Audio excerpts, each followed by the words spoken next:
हमारा 88, 90, 92 रुपये चला गया। इनसे अच्छे हमारे भारत देश के सरकारों से अच्छे अंग्रेज थे। कड़वी बात लगेगी, जब भारत से अंग्रेज आज़ाद हुए थे तो 1 रुपये बराबर $1 छोड़ कर गए थे, और जब से हमारी सरकारें बनने लगी गरीबों का खून चूस के अपना महल बना लिया, किसान गरीबों को बर्बाद कर दिया। तो मैं एक ही चेतावनी सरकार को देना चाहता हूँ, यदि किसान और जवान और विकलांगों से आज अन्याय हुआ तो आप कुर्सी में नहीं बैठोगे, कोई भी पार्टी हो। जय जवान। लाल बहादुर शास्त्री ने एक नारा दिया था, जय जवान जय किसान। अगर खेत में किसान खुशहाल होगा और सीमा पर जवान होगा, आम जनमानस तभी अपनी अच्छी ज़िंदगी गुजार सकता है। और कुछ माननीय योगी जी से आप कहना चाहते हैं, कोई संदेश देना चाहते हैं मेरे चैनल के माध्यम से? मैं तो योगी जी को पसंद नहीं करता। उनको क्या वजह योगी जी को पसंद नहीं करते हैं? हर प्रदेश की गलियों में सांड घूम रहे हैं। उस सांड की वजह से नौजवान मर रहे हैं, उस सांड की वजह से किसान मर रहे हैं। दिन में मजदूरी करते हैं, रात में सांड ताकने जाते हैं। तो क्या लगता है योगी ने इनको छोड़ा है? योगी नहीं छोड़ा, लेकिन अगर हम आध्यात्मिक में जाते हैं तो रामायण में कहा गया है, स्वार्थ लाख करें सब प्रीति, सुर नर मुनि की यही है रीति। भगवान और असुर और दानव मानव सब स्वार्थ के लिए काम करते हैं। तो जब हमारे लोगों का उस गाय के प्रति स्वार्थ नहीं रहा, गाय को माता मानते हैं, बिजली के तार लग जाते हैं, तारों में कट जाती गाय, वहीं गिर जाती, वहीं मर जाती है। तो आप गाय को माता नहीं मानते, स्वीकार नहीं करते हैं? हम गाय को माता नहीं मानते। फिर गाय को क्या मानते हैं? गाय एक जानवर है और वो पूज्य है। ये हम बिल्कुल किसी तरह के उसमें हम ये बताइए, जैसे कि कहते 33 करोड़ देवी देवताओं का यहाँ पर आवाहन होता है, ठीक है, तो उन्हीं से एक गाय माता भी होती, तो आप क्या कहना? गाय माता को मैं मानता तब मानता जब माइक से नहीं, मंच से नहीं उसे माता माना जाता। आज दर पे ट्रक से रेलवे लाइन पे कट रही है, कहाँ उनके बेटा घूम रहे हैं बताएं हमको, तो क्यों नहीं बचाते हैं जाके?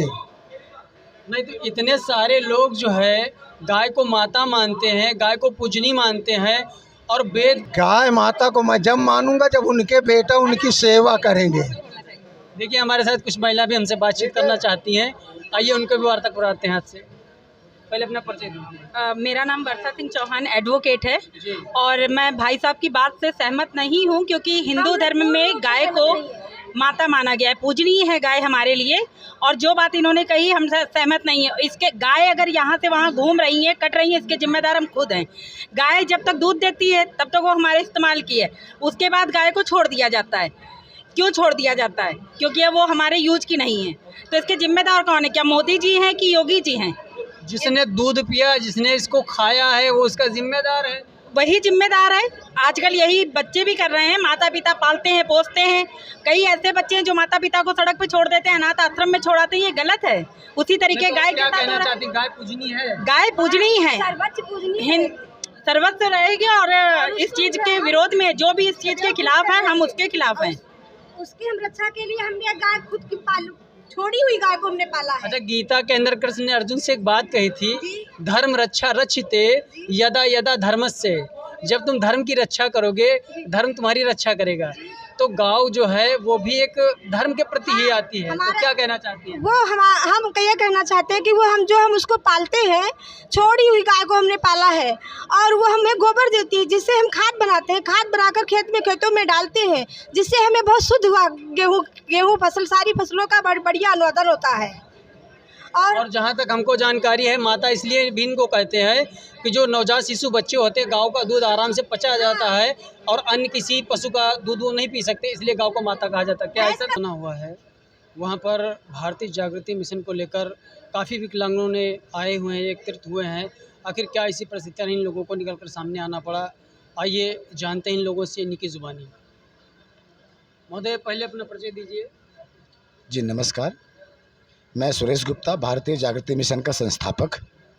साथियों, हमारे को बहुत ही दिनों से यहाँ की समस्याएं मिल रही थी कि सीतापुर में दिव्यांगजनों के लेके बहुत समस्याएं हैं, इस पे एक प्रोग्राम हो। तो संस्था ने काफ़ी पहले ही निर्धारित कर लिया था कि हमारे अलग अलग राज्यों में, अलग अलग ज़िलों में इसमें प्रोग्राम हो रहे हैं, लोगों की समस्याएं ली जा रही हैं। इसी कड़ी में आज सीतापुर में जो है ये प्रोग्राम हुआ। यहाँ पे बहुत सारी समस्याएं हैं इन लोगों की, जो चिट फंड को लेकर हैं, दिव्यांगजनों को लेकर हैं, किसी घरेलू समस्या है, जो समस्याएं लेकर जो हम यहाँ के जो हैं एसडीएम कल उनको ज्ञापन दिया जाएगा और वो बाकी समस्याएं जो है हमारी प्रधानमंत्री कार्यालय, गृह मंत्री या राष्ट्रपति भवन तक पहुंचाई जाएगी।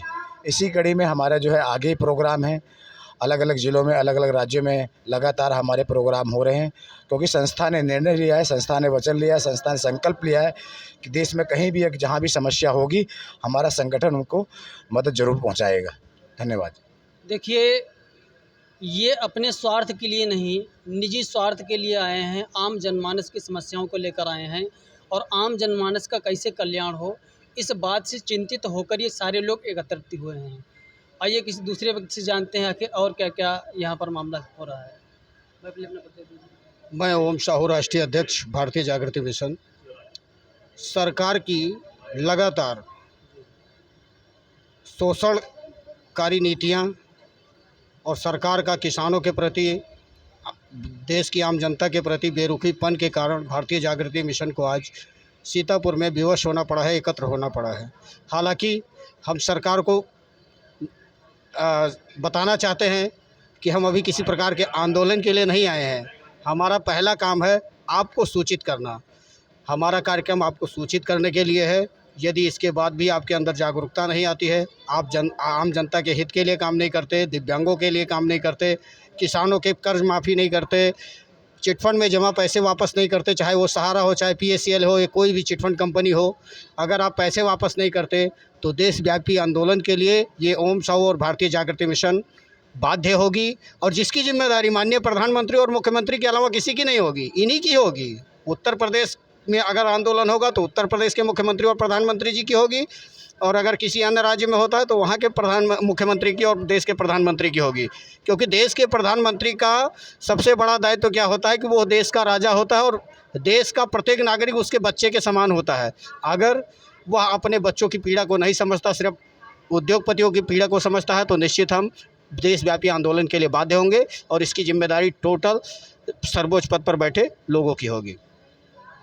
योगी ने कहा था उत्तर प्रदेश को उत्तम प्रदेश बनाएंगे, लेकिन अगर उत्तम प्रदेश होता तो आज ये भाई जो निकल कर सामने आए हैं, इन लोगों को यहाँ आना नहीं पड़ता। आइए किसी दूसरे व्यक्ति से जानते हैं उनकी ज़ुबानी। महोदय, पहले अपना परिचय दीजिए। मैं डॉक्टर चिंताराम साहू, राष्ट्रीय अध्यक्ष, राष्ट्रीय कोषाध्यक्ष, भारतीय जागृति मिशन। आज हम लोग यहाँ पे तमाम चिटफंड कंपनियों में फंसे हुए पैसे को दिलाने के लिए इकट्ठा हुए हैं, उनका पीड़ा समझेंगे और आगे प्रधानमंत्री तक पहुँचाएँगे। और हमारी मांग है कि इन सभी का पीड़ा समझा जाए और पैसा तत्काल वापस करने की व्यवस्था करा जाए। अगर हमारे प्रधानमंत्री या केंद्र सरकार जी अगर इस पर ध्यान नहीं देंगे तो आने वाले टाइम में हम लोग देशव्यापी आंदोलन करने के तक भी बाध्य होंगे। धन्यवाद जी। अपना परिचय दीजिए। मेरा नाम अनूप कुमार राजवंशी है। मैं भारतीय जागृति मिशन का प्रदेश प्रभारी हूँ। आज हमारे उत्तर प्रदेश में जहाँ पे एक तरफ मुख्यमंत्री बोलते हैं सबका साथ सबका विकास, आज मुझे इस संगठन का में आने का मकसद तो यही है। मेरे उत्तर प्रदेश में 55 लाख दिव्यांग हैं, तो आज कहीं ना कहीं उनको एक पीड़ा होती है। आज रेलवे अगर स्टेशन पे जाओ तो वहाँ पे दिव्यांगों के साथ अधिकारों के साथ शोषण किया जाता है। अगर दिव्यांग 1000 पेंशन पाने के पात्र है तो मैं खुली चेतावनी देता हूँ, हमारी जैसी ज़िंदगी वो जी के देखे एक बार। क्योंकि लिए अगर हम लोगों का आज नमक भी एक बहुत अच्छा आला है, जो नमक वो भी 30 रुपये का है। कितना हमारा हुआ एक दिन में? अगर 1000 रुपये प्रति हमको महीने देते हैं, क्या हमारा उसमें परिवार हो जाएगा? हमारे बाल बच्चों की शिक्षा कहाँ से लाएंगे? हमें जब रोज़गार नहीं है तो हमको समाज भी नहीं अपना हिस्सा मानेगी। इसीलिए आज जो हम ये सीतापुर में एक अहम मुद्दा उठाए, महासम्मेलन का कार्य किया है। हम उन 54 लाख दिव्यांगजनों को ये संदेश देना चाहता हूँ कि हम दिव्यांग कहीं से कमज़ोर नहीं है। अगर वो दिव्यांग अपने आप को समझते हैं तो उनकी सोच से वो दिव्यांग हैं कि हमें वहाँ संगठन में क्या मिलेगा, हम वहाँ जाएं, हमको क्या नहीं मिलेगा, ये अपने मन से निकाल दीजिए। अगर मैं आप लोगों के लिए संघर्ष जान देने की बात कहता हूँ तो आप हम लोगों के साथ में आइए। अगर मैं 10 कदम चलूँगा तो आप 1 कदम पीछे चलिए, तो वो हमारी हिम्मत रही। आपकी हिम्मत मेरी हिम्मत है। मैं आज हमारे ब्लॉक मचेटा में एक दिव्यांग जो दोनों आँखों से दिव्यांग है, तो मैं जल्द ही मिला था, तो अपनी शौचालय के लिए अगर आज खेतों में तार बाहर लगे हैं, अगर एक दिव्यांग जिसको दिखता नहीं खेतों में जा रहा है बेचारा, अगर वो कट जाए उसका जिम्मेदार कौन होगा? आज शासन प्रशासन तो हमसे ज़्यादा विकलांग हो चुका है। मैं इसके आगे और कुछ नहीं कहूँगा। नहीं, योगी ने तो कहा था कि हिंदुस्तान में राम राज्य चलाएंगे। आपको क्या लगता है राम राज्य नहीं चल रहा है? सर यही राम राज्य चल रहा है। जिधर देखो उधर पुलिस वाले, मैं खुले शब्दों में बोलता, अगर मुझे जेल भी होगी वो मंजूर है। मुझे जैसे यहाँ भी खाने को मिलता है वैसे हमको जेल में भी मिलेगा। अभी मैं देख रहा था एक पुलिस वालों ने एक दिव्यांग के साथ कैसा व्यवहार किया। अगर ऐसे रहे, मैं अभी रेलवे से आ रहा था उड़ीसा से, तो हम लोगों से एक पुलिस वालों से कहा सुनी हो गई। मैंने सर बोला अगर आपका दिव्यांग रेलवे में कोई कोटा हो तो हमको बताइए। कहने लगे तुम बहुत बोलते हो। हमने कहा सर मैं जागरूक